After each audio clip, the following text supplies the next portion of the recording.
Here is a lung, and here is the cut surface of the lung. You could see the pleural surface along here. You can also see a pleural surface along here. Here's the pleural surface, and here's the cut surface. Whenever you see a fairly well-defined hemorrhagic area, especially at the periphery of the lung, in which it is abutting on a pleural surface, you can probably guess correctly 95% of the time that this is a pulmonary infarct. Infarcts of the lung tend to be very hemorrhagic.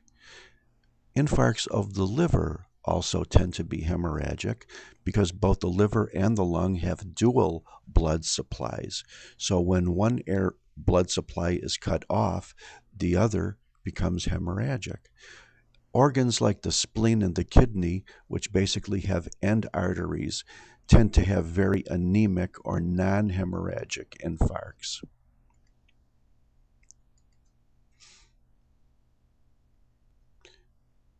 And microscopically, you could appreciate the fact that this is lung parenchyma, which is still aerating, but there is a fairly well-defined area now, and once again, this is the pleural surface, isn't it? Infarcts are always, or I shouldn't say always, but how about if I say almost always, peripheral.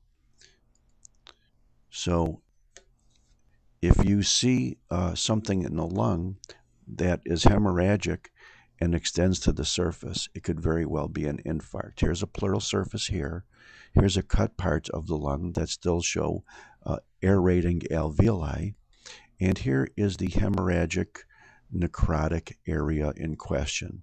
I guess you could call this hemorrhagic necrosis rather than coagulative or liquefactic necrosis because most of it is blood.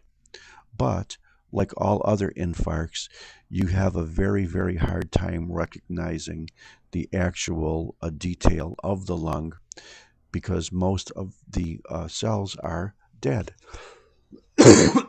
Excuse me.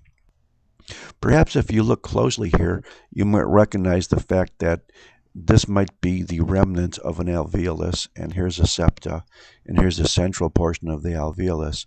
But for the most part, this is a dead lung in which you can see no real cellular detail, which would distinguish it as being lung or any other organ. And thank you very much.